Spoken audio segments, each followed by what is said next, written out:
Hello and welcome to Tales After Midnight, the place where we explore the stories history tried to erase and the secrets that were never meant to be spoken aloud. Have you ever stopped to wonder what truly happened in the deserts of Arizona and New Mexico during the 1860s and 1870s? What kind of horrors were so extreme that the government locked them away in classified files for more than 100 years? What did soldiers witness that made them refuse to speak of it, even as they lay on their deathbeds?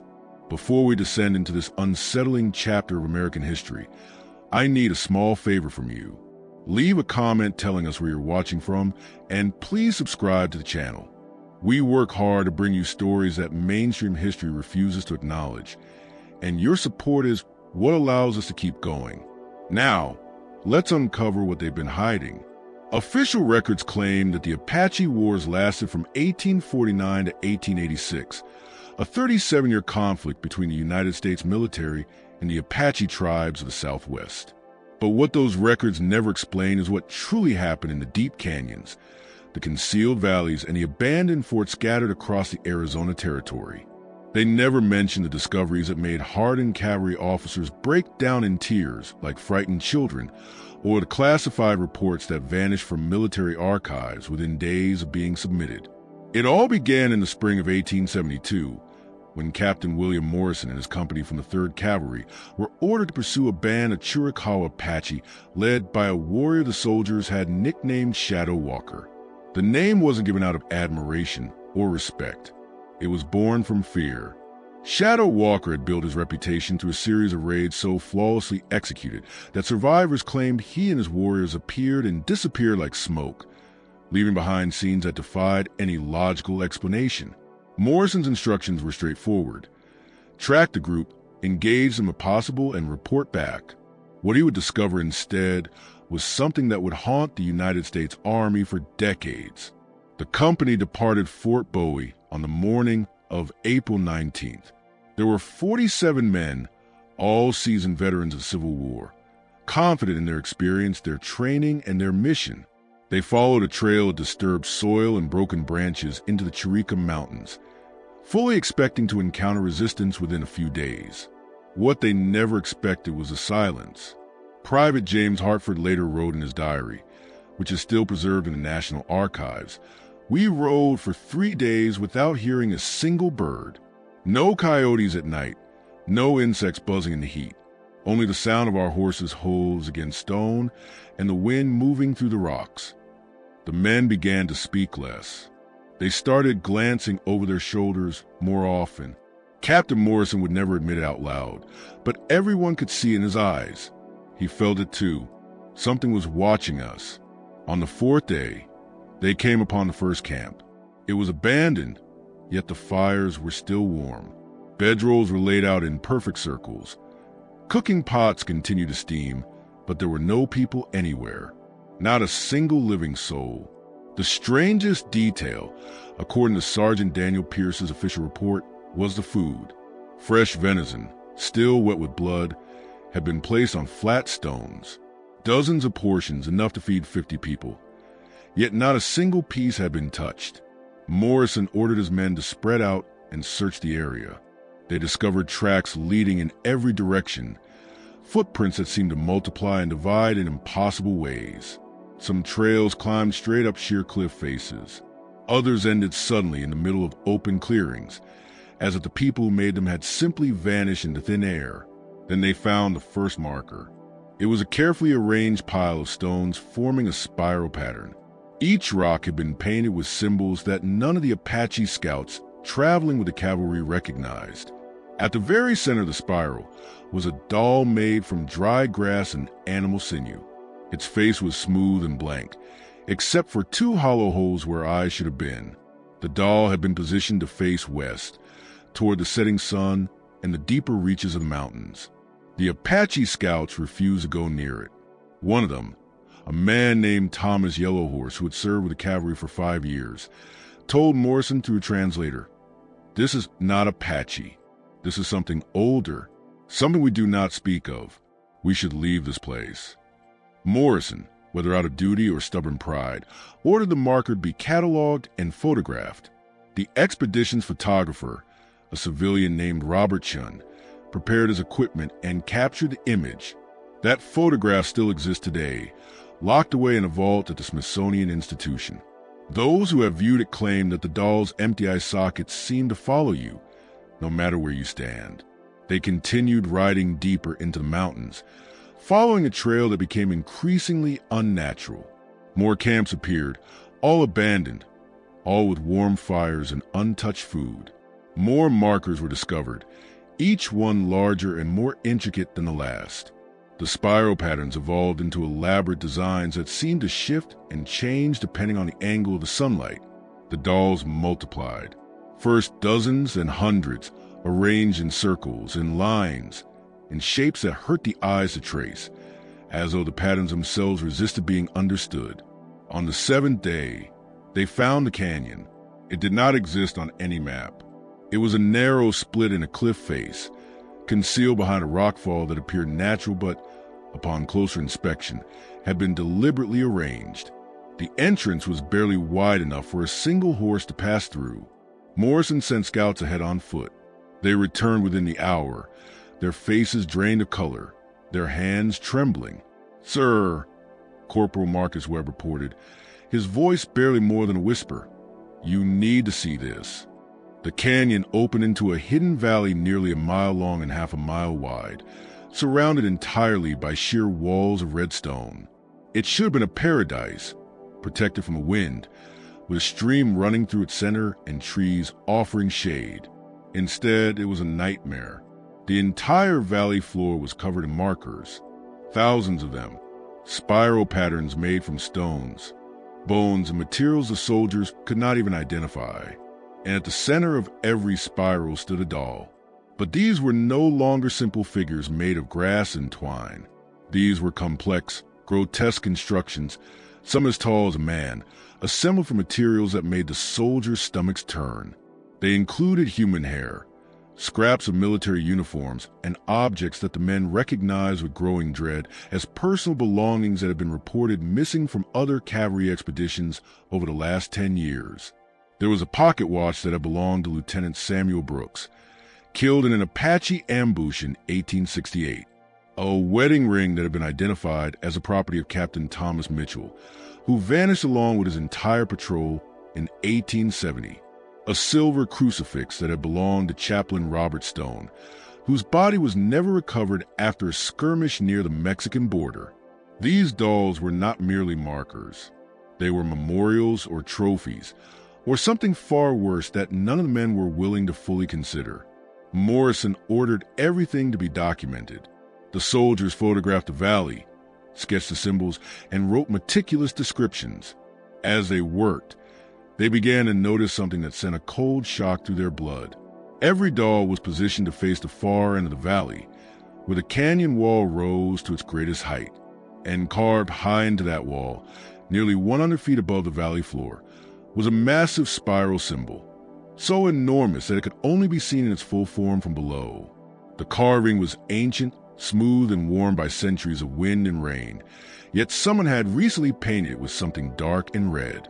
Private Hartford later wrote, "We could smell it from where we stood, iron and copper, blood, fresh blood. Gallons of it must have been used to paint that symbol. But whose? We saw no bodies, no signs of struggle, only that spiral shining in the afternoon sun, and the shadows it cast that seemed to move against the light." It was then that Morrison made a decision that would define the rest of his career. He ordered the men to camp in the valley overnight, to wait and watch, to see whoever or whatever had created this place would return. As the sun sank behind the canyon walls, the temperature dropped quickly, as it always does in the desert. The soldiers built their fires, posted guards, and tried to preserve some sense of normal routine. But the valley would not allow it. As darkness settled in, the dolls began to move, not dramatically, not in ways that could be easily proven or immediately explained, just subtle shifts. A head turned slightly, an arm lifted a fraction of an inch. The men told themselves it was the wind, that it had to be the wind, yet there was no wind at all. The valley was perfectly still, the air thick and heavy despite the growing cold. Sergeant Pierce recorded the events of that night with obsessive precision, as if careful documentation might protect him from losing his mind. At 2,200 hours, Private Daniels reported movement near the perimeter. An investigation revealed nothing. At 22:15, multiple sentries reported hearing voices speaking in a language none of them recognized. No source could be identified. At 22:30, the fires began to burn differently. The tips of the flames turned blue-green, and the smoke carried a strange, sweet smell, like flowers mixed with decay. At 22:45, they realized they were no longer alone. They emerged from the shadows, not as warriors, but as shapes. Human-sized, yet somehow wrong. Their movements were too fluid, too smooth, and their silhouettes lacked clear detail even in the firelight.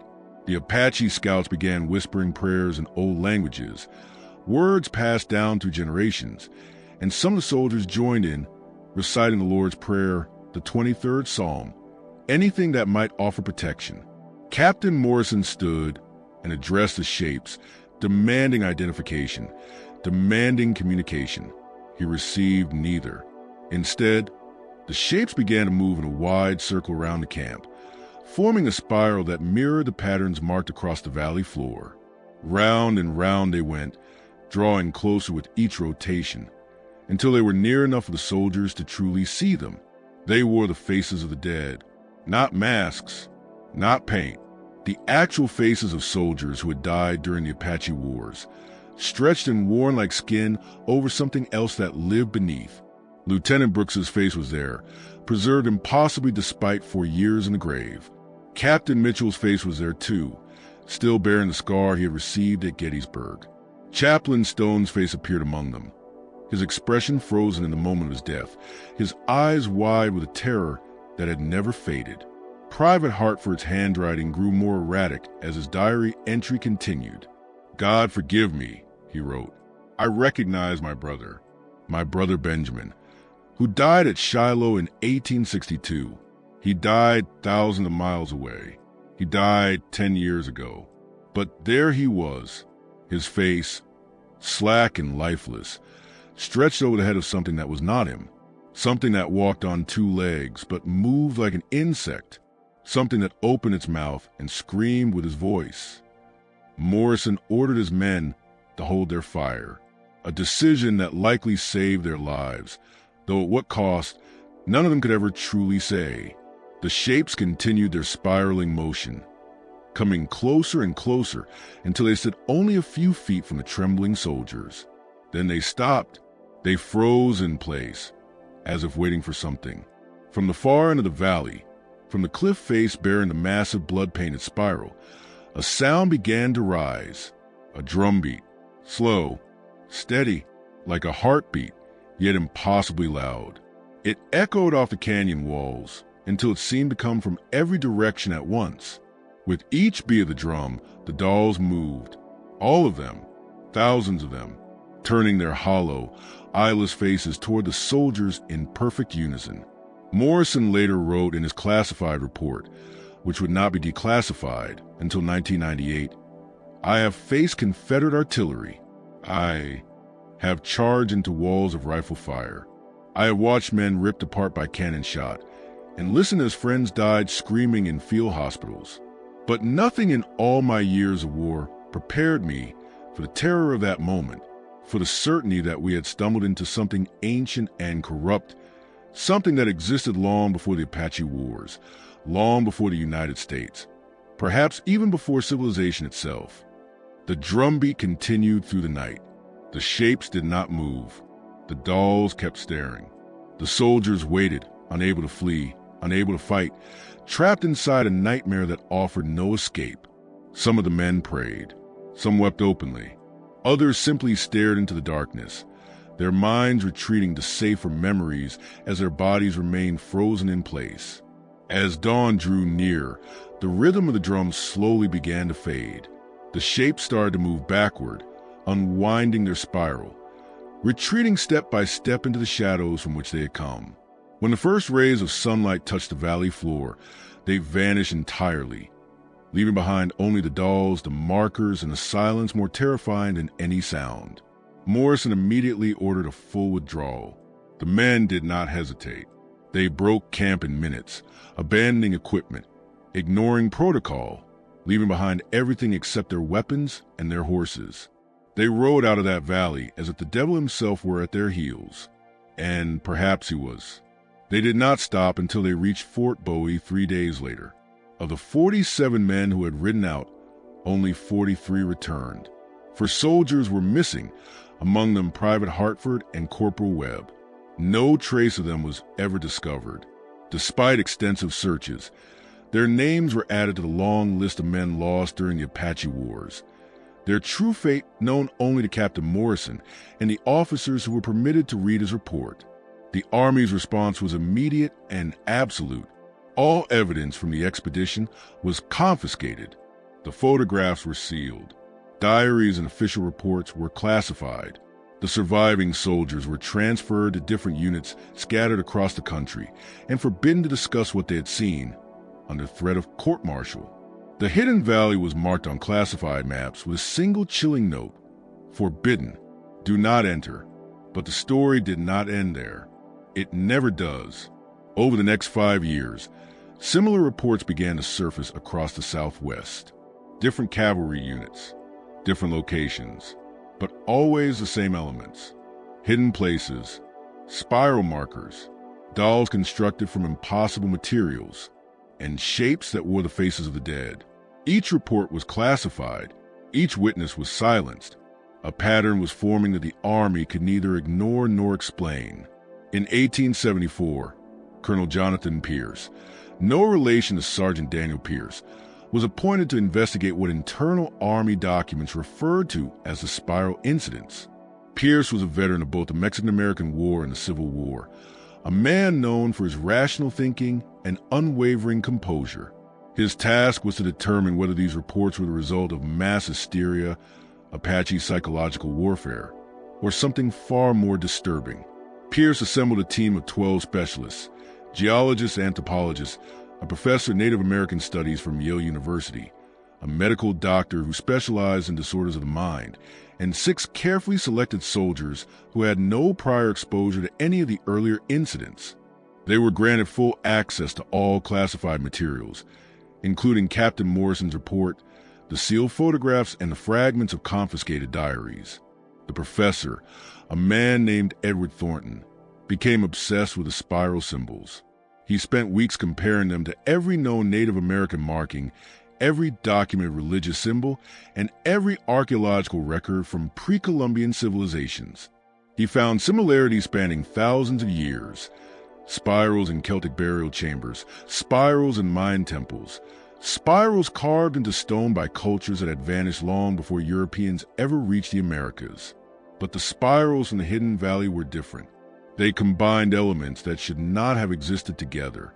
They displayed mathematical proportions that would not be formally discovered until the 20th century. They showed astronomical alignments that implied an understanding of celestial mechanics far beyond what any known Native American tribe in the 19th century should have possessed. Thornton wrote in his notes, "These are not the work of the Apache. They are not the work of any single culture. It is as if someone or something has been leaving these markers throughout human history, waiting for the right moment to be found." Pierce's expedition departed Fort Grant in September of 1874.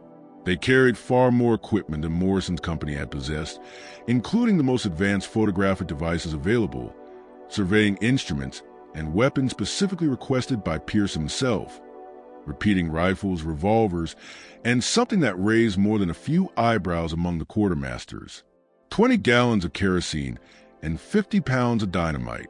When asked to explain this unusual request, Pierce offered only a single word: insurance. They reached the Hidden Valley on the 16th day of their journey. The entrance was exactly where Morrison's maps had indicated. But something was different. The rockfall that had once partially concealed it was gone, pushed aside as if deliberately cleared, as though inviting them inside.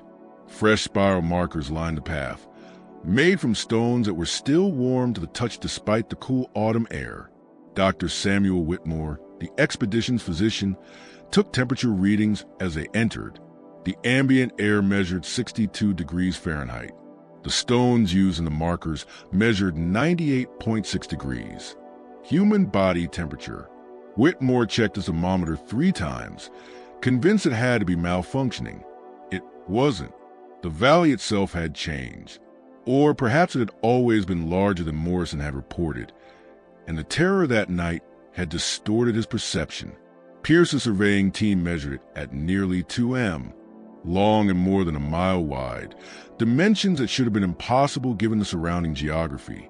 When they compared their measurements with Morrison's official report, the discrepancy was undeniable. The valley was 4 times larger than it had been only 2 years earlier. The dolls had multiplied as well. Where Morrison had documented thousands, Pierce's expedition counted tens of thousands. They filled every available space, arranged in patterns that grew increasingly complex. The expedition's mathematician, a young lieutenant named Richard Foster, recognized them as fractals, geometric designs that repeated themselves at every scale. Foster would not live long enough to explain how warriors of the 19th century could have understood mathematical principles that would not be formally described until the 1970s. But the most disturbing change of all was the cliff face. The massive spiral symbol was still there, still painted in what had long since dried into a dark, rust-colored stain of blood. Now, however, it was surrounded by writing. Thousands upon thousands of words had been carved into stone in dozens of languages: Latin, Greek, Arabic, Sanskrit, Chinese characters, Egyptian hieroglyphs, and among them, English.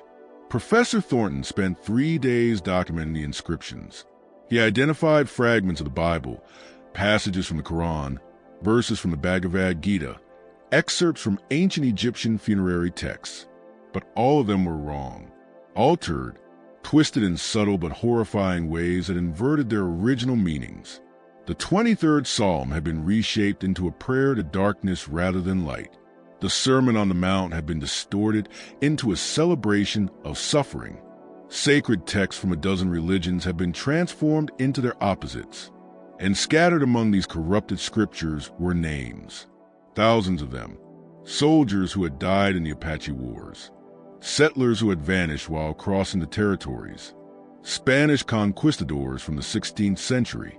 Mexican soldiers from the 1840s. Names stretching back hundreds of years, all carved into this hidden cliff face in the middle of nowhere. Thornton eventually found his own name among them.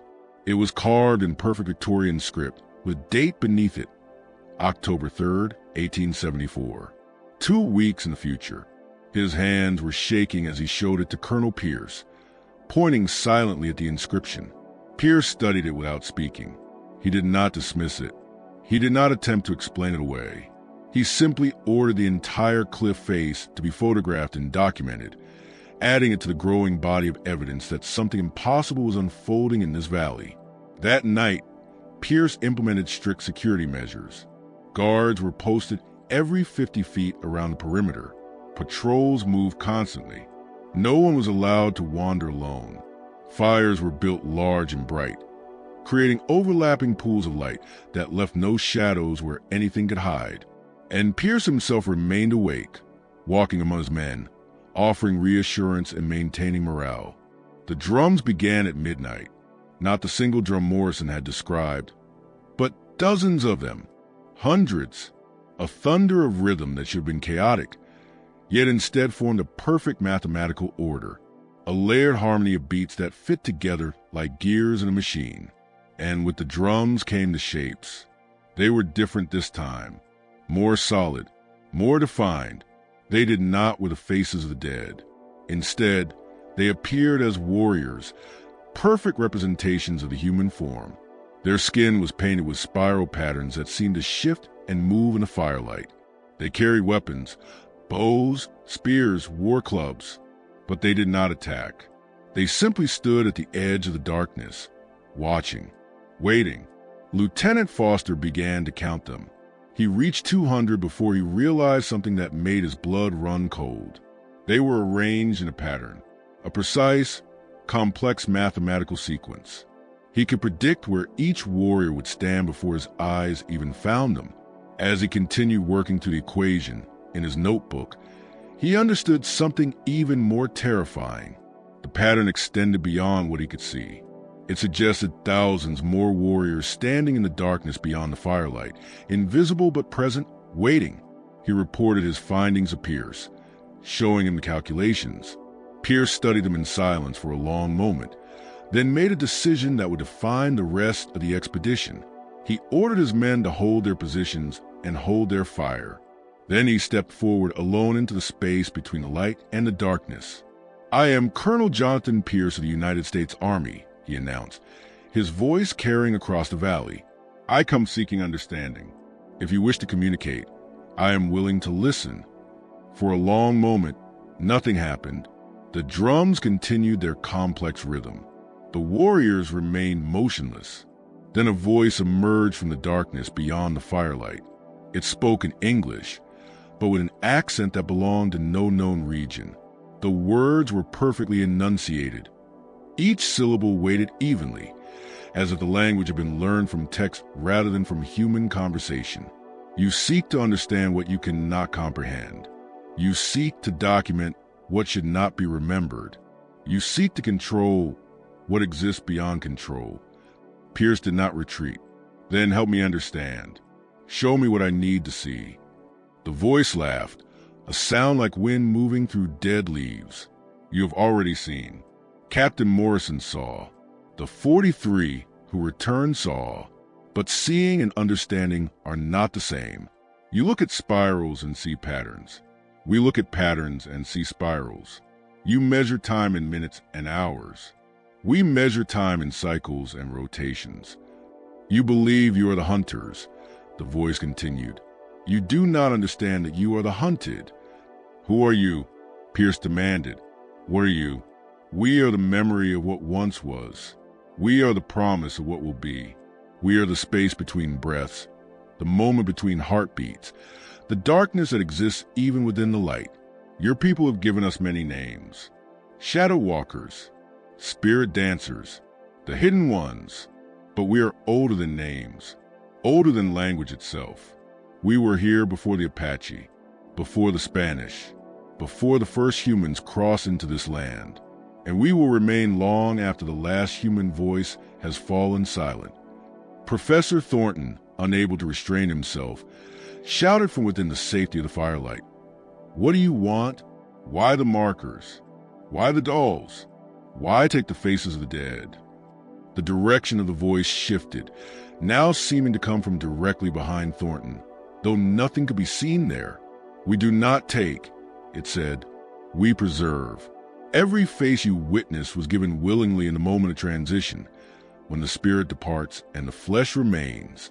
We preserve them so they are not lost or forgetting. We mark the land so the pattern continues. We prepare for the time when the spiral is completed and what was separated becomes one again." Dr. Whitmore, the physician, asked a question they had all been too afraid to speak aloud. The date carved next to Professor Thornton's name. October 3rd. What happens on October 3rd? Laughter echoed again, now from multiple directions at once. Nothing happens. Everything happens. The pattern demands balance. A name is carved. A choice is made. Free will exists even within prophecy. Professor Thornton can choose to leave this valley and live, or he can choose to stay and understand. Both futures exist until the choice collapses them into one. Pierce made an immediate command decision. "We're leaving. Now, everyone pack only essential equipment. We move in 5 minutes." But as his men hurried to break camp, the warriors in the darkness began to move closer, not in threat, not in attack, simply closing the distance, tightening the circle around them. The firelight seemed to dim even though the flames burned just as bright as before, as if the darkness itself were growing stronger. "You cannot leave," the voice said, now coming from everywhere and nowhere at once. "Not all of you. The pattern requires balance." For names were carved for Captain Morrison's expedition, for soldiers never returned. 12 names are carved for your expedition. Colonel, 12 names with 12 dates. Some near, some far, but all unavoidable. Pierce drew his revolver, not aiming it at anything in particular, simply holding it like a talisman against the impossible. I don't believe in inevitability. My men and I are leaving this valley, and nothing is going to stop us. Belief is irrelevant, the voice replied. Gravity does not require belief to function. The sun does not require belief to rise. And the pattern does not require belief to continue. But we are not without mercy. We offer trade, knowledge for freedom. Stay one more night. Listen to what we teach. And in the morning, those who wish to leave may leave. But those who truly understand will choose to stay. Pierce wanted to refuse. Every instinct urged him to order his men to fight their way out if necessary, to fire on anything that moved, to burn the valley with the kerosene and collapse the entrance with dynamite. But he was also a man of science, a man who sought understanding even in the face of terror. And some part of him, a deep-rooted curiosity that had driven him to accept this assignment, wanted to know. One night, he said at last, "You speak. We listen. Then we leave." The warriors stepped back, widening their circle. The drums shifted into a slower, more hypnotic rhythm. And from the cliff face, from the massive spiral painted in blood, figures began to emerge. They were not warriors this time. They were something else. Something that had never been human.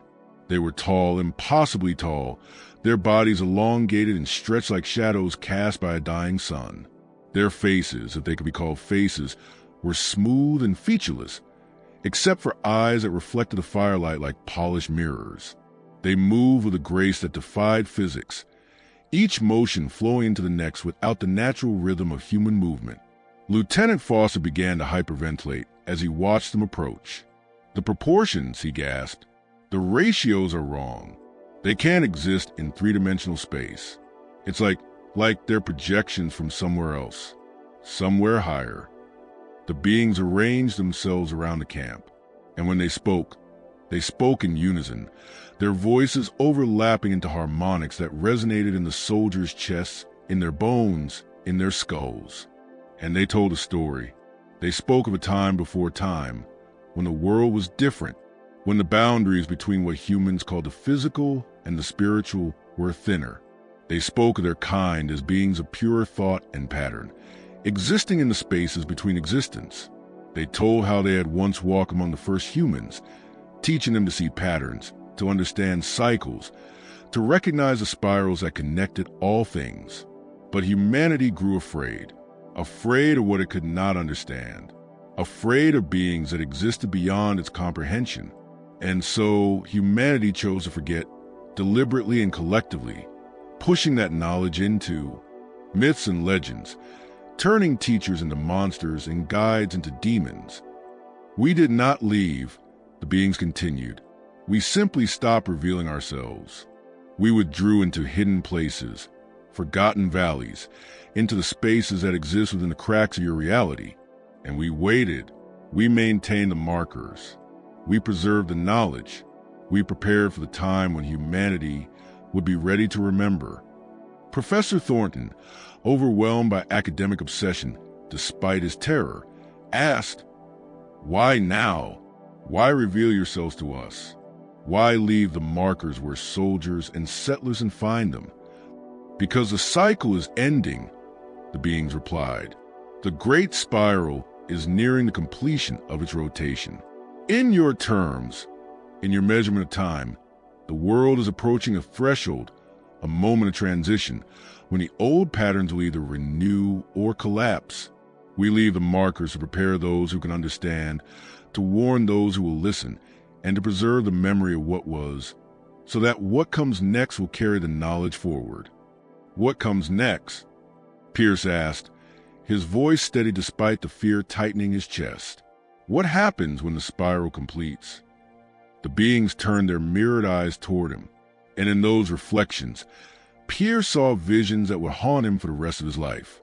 He saw cities burning. He saw machines of war beyond anything his century could imagine. He saw weapons capable of turning entire cities to ash in moments. He saw humanity reaching unimaginable heights of achievement and plunging into depths of horror that defied comprehension. And at the end of it all, he saw the spiral beginning once again. Change, the being said simply. Transformation, the death of one age and the birth of another. As it has happened before, so it will happen again. The pattern continues. The spiral turns. And those who understand will survive to carry the knowledge forward. Dr. Whitmore, his mind still anchored to medicine and logic, asked, "Are you saying humanity will destroy itself? Is that what you are predicting?" We do not predict. We observe patterns. Water flows downhill. Fire consumes. An intelligent species that forget the spiral eventually turn upon themselves. But destruction is not extinction. From ashes comes growth. From collapse comes creation. The pattern continues.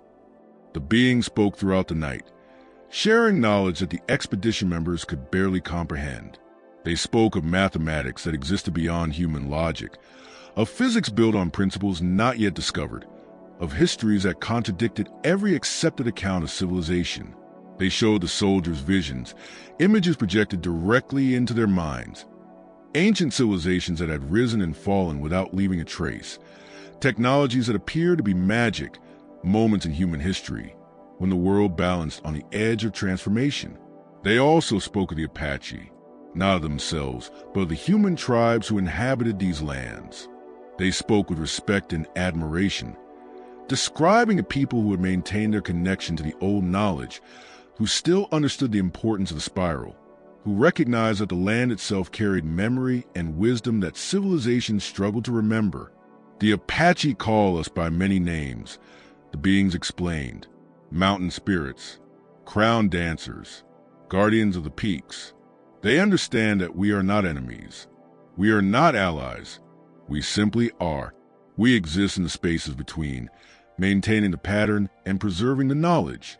When they paint their faces and dance their dances, they are not worshiping us. They are remembering. They are reconnecting with the spiral and sustaining the balance. As dawn drew near, the beings began to fade. They did not walk away. They simply became less solid, less present, as though the morning light was dissolving them back into whatever realm they truly belonged to. Before they vanished completely, they left the expedition with a warning and a choice. 12 names are carved, 12 dates recorded, but the future is not fixed. Free will exists within the pattern. Each of you must choose. Return to your forts and your cities. Write your reports. Speak your truths and watch as your superiors declare you mad, as your evidence is sealed away, as your warnings are ignored. Or stay, learn, become keepers of the knowledge. Join the chain of memory that stretches back to the first humans and forward to the last.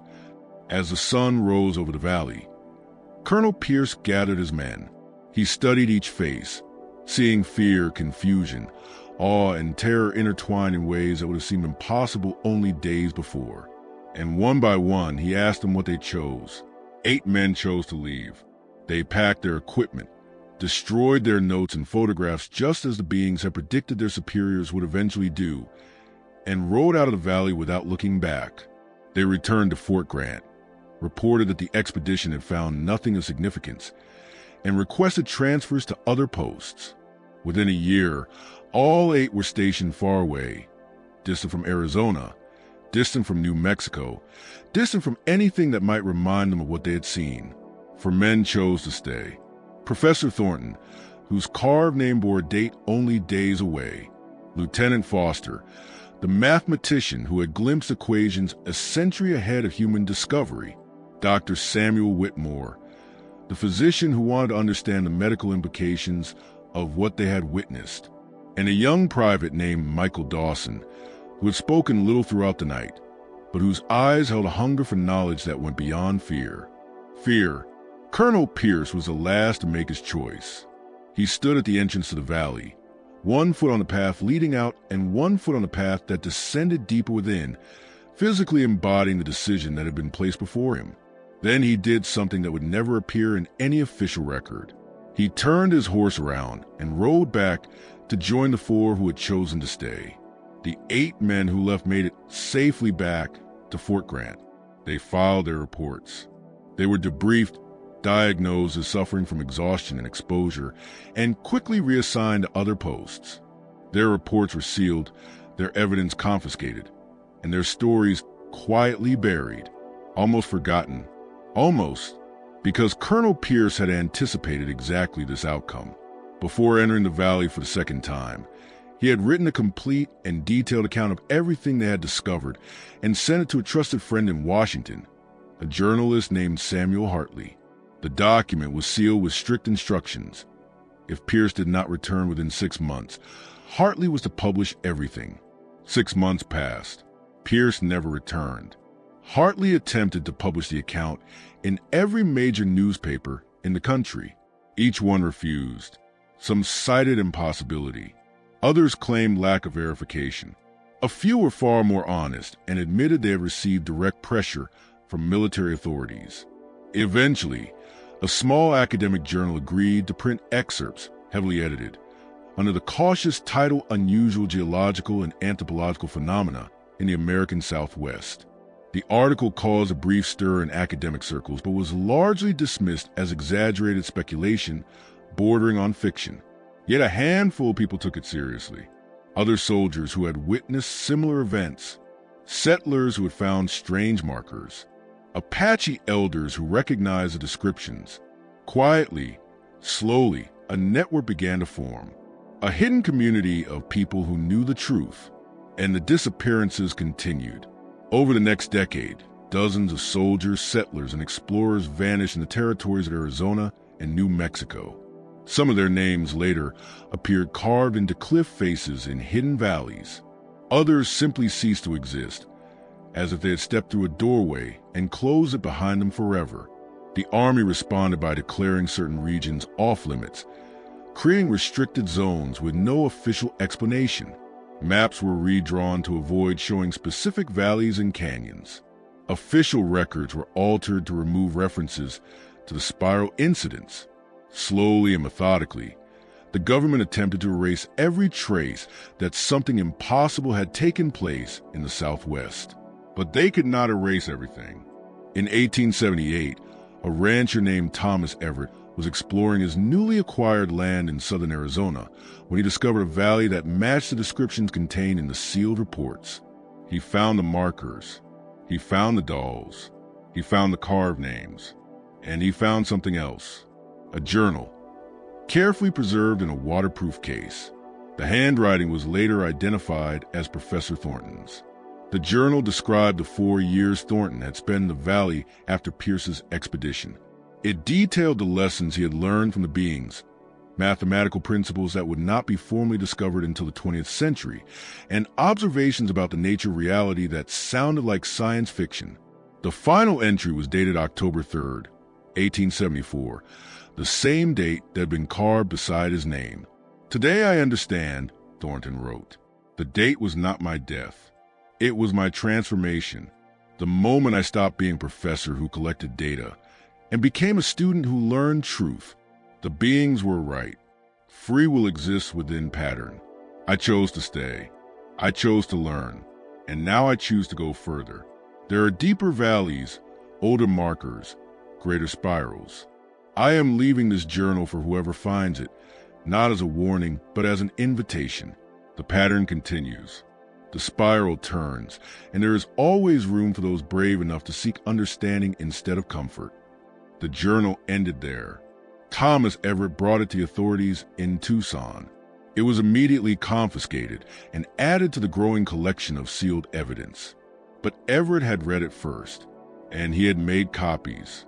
Those copies circulated quietly through academic and military circles, sparking debates that were quickly suppressed.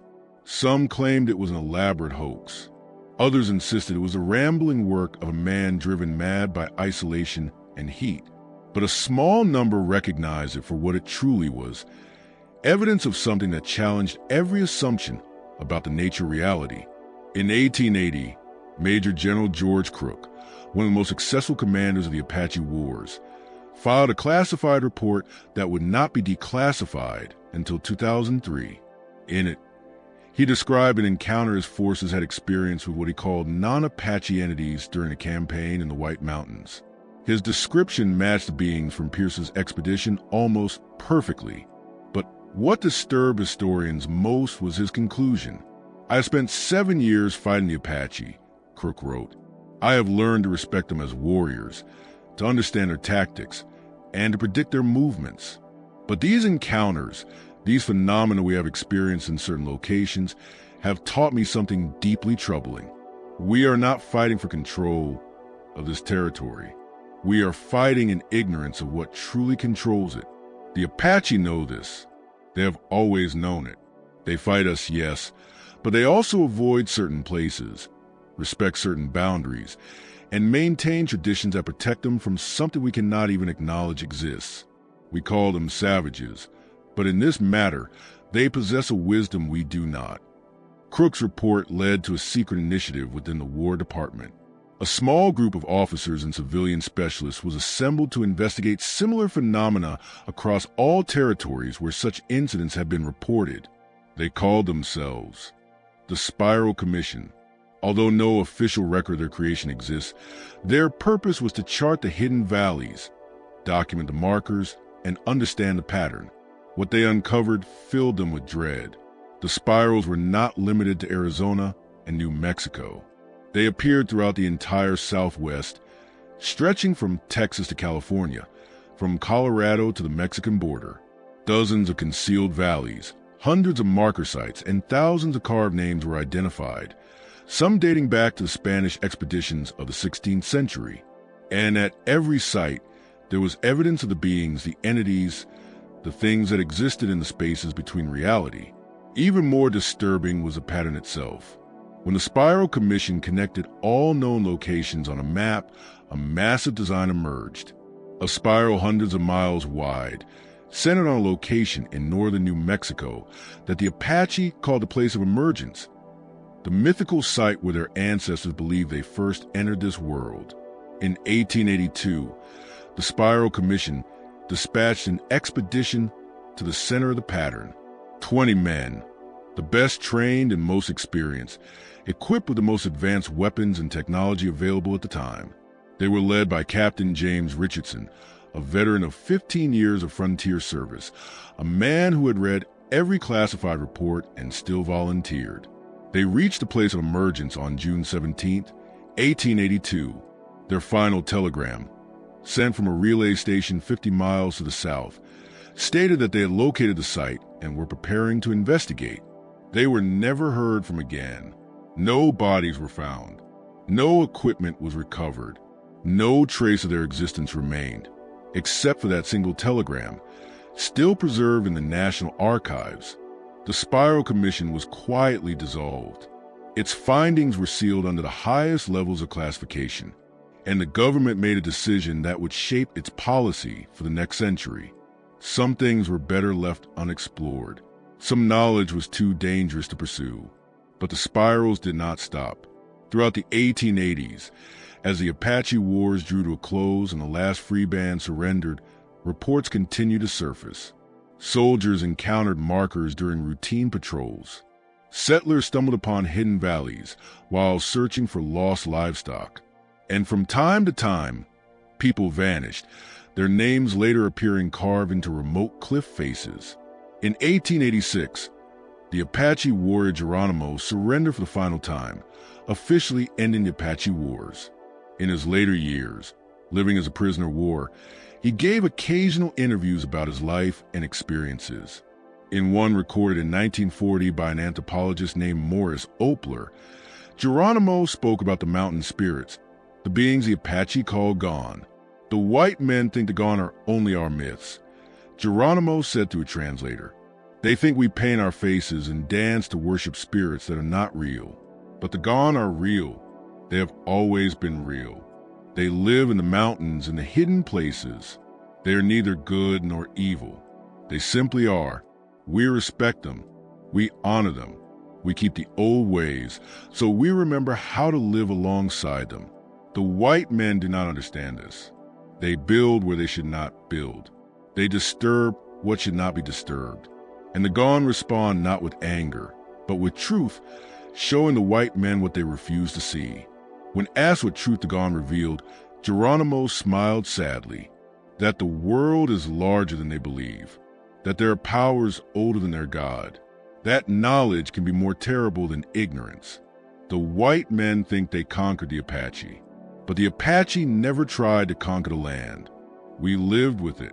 We understood that some victories are defeats in disguise.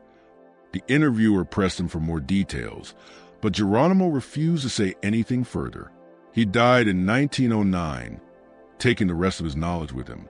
His words were recorded, filed away in academic archives, and largely forgotten until 1947. That was the year something happened that renewed interest in the old spiral incidents near Roswell, New Mexico. An object crashed on a ranch. The official explanation shifted multiple times, from a weather balloon to a classified military project to a routine equipment failure. But investigators noticed something strange. The crash site was less than 30 miles from one of the locations mapped by the Spiral Commission 65 years earlier. And at the site, among the debris, military personnel reported finding markers. Spiral patterns made from materials that were not metal, not stone, not anything they could identify. The markers were photographed, collected, and immediately classified. Those photographs still exist, locked in vaults few people even know about. In the 1960s, during the height of the Cold War, the government launched a classified project called Operation Deep Pattern.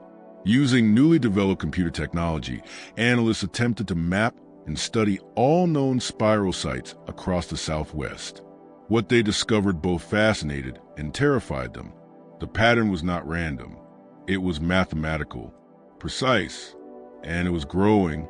New markers were appearing, following the same geometric rules as the old ones, expanding the spiral outward in predictable sequence. The project's final report, declassified in 2011 after Freedom of Information Act request, ended with a recommendation that still sends chills through researchers who read it. Continued monitoring advised. Pattern expansion suggests completion date approximately 2035 to. The nature of completion event is unknown. Preparation of contingency protocols is recommended. What happens when the spiral completes? No one truly knows. The beings that Captain Morrison's men encountered spoke of transformation, of cycles ending and beginning again. Professor Thornton's journal described deeper valleys, older markers, and greater spirals. And General Crook warned that the Apache possessed a wisdom about coexisting with powers that civilization refused to acknowledge. Today, in the 21st century, the hidden valleys still exist. Many of them now lie within protected wilderness areas, officially restricted due to environmental regulations or sacred site designations. Yet hikers sometimes report discovering markers, spiral patterns built from stones that are strangely warm to the touch. And from time to time, people still vanish in the deserts of Southwest, their disappearances blamed on exposure, wild animals, or simple misadventure. But some researchers know better. Some have accessed classified files, read the old reports, and seen the photographs that were never meant for public eyes. They follow the dates predicted by the mathematical model established during Operation Deep Pattern, counting down to the moment when the spiral completes and something changes. The names are still being carved. New names, modern names, appearing on cliff faces and locations that require days of hard hiking to reach. Names of people who vanished, or names of people who made the same choice Colonel Pierce and Professor Thornton made, stepping away from civilization and into understanding, and deep within the most restricted areas, where military patrols occasionally pass and immediately report anything unusual. The markers continue to appear. The dolls continue to multiply. And on certain nights, when the moon is dark and the desert is silent, those who dare to watch report seeing shapes moving in spiral patterns, dancing to drums that no human hands are playing. The Apache, or at least those who still preserve the old traditions, continue to perform their crown dances. They still paint their faces with symbols that honor the mountain spirits.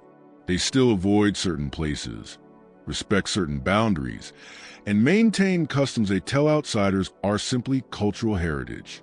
But among themselves, in languages few outsiders understand, they speak the truth. The gone are still there, the beings in the hidden places, the entities that exist in the spaces between. And they are still waiting, still teaching those brave enough to learn, still preparing for the moment when the pattern completes and the world transforms into whatever comes next.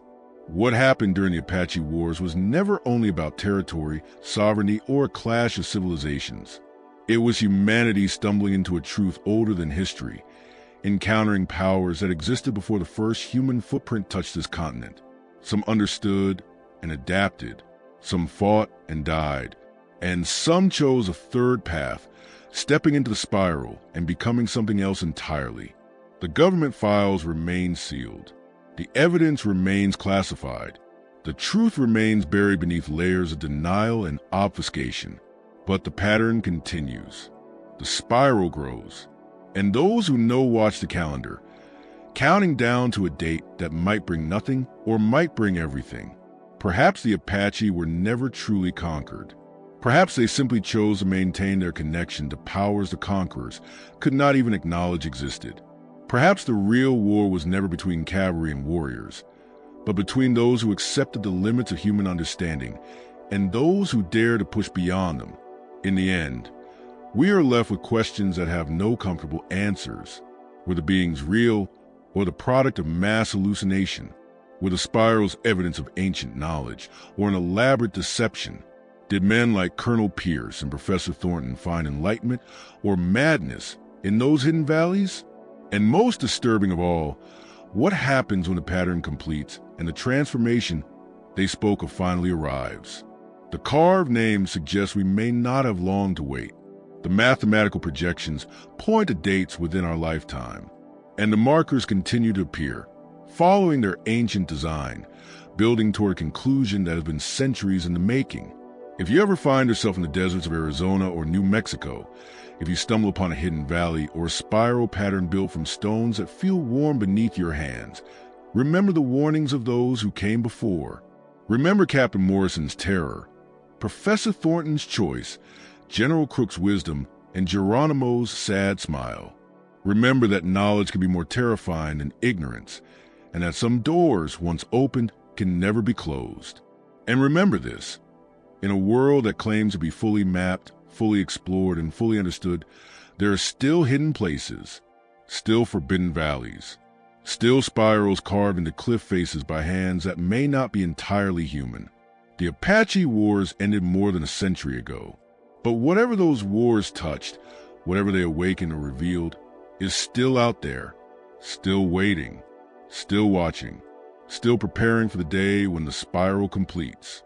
In these dark times, when mysteries multiply and certainty crumbles, perhaps the greatest wisdom is not found in documents or evidence, but in faith. The beings in the valley spoke of patterns and cycles, of transformations beyond human control. But there's a pattern older and greater than any spiral, a truth that transcends all earthly mysteries. It is found in the words of Jesus Christ, "I am the way, the truth, and the life." Whatever waits in the hidden valleys, whatever entities exist in the spaces between reality, they are still part of creation and subject to the same divine authority that governs all existence. The spirals may turn, the patterns may evolve, but above all cycles and transformations stand the eternal God, unchanging and all-powerful. If these stories disturb you, if the mysteries seem overwhelming, take comfort in knowing that no power on earth or beyond it exceeds the sovereignty of the Creator.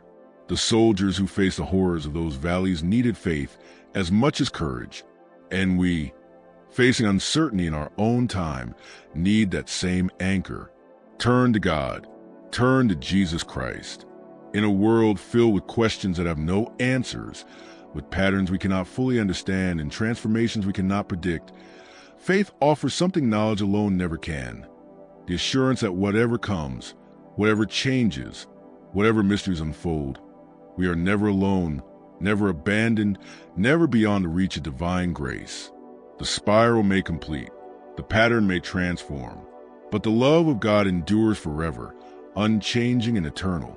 It is the one truth no hidden valley can conceal and no ancient power can diminish. Hold to that, believe in that, and whatever mysteries the future reveals, face them not in fear, but in faith. May God bless you and keep you. May you find peace in His presence and strength in His word. And may you always remember that the greatest mystery has already been revealed and the greatest pattern already completed. In the sacrifice and resurrection of Jesus Christ our Lord.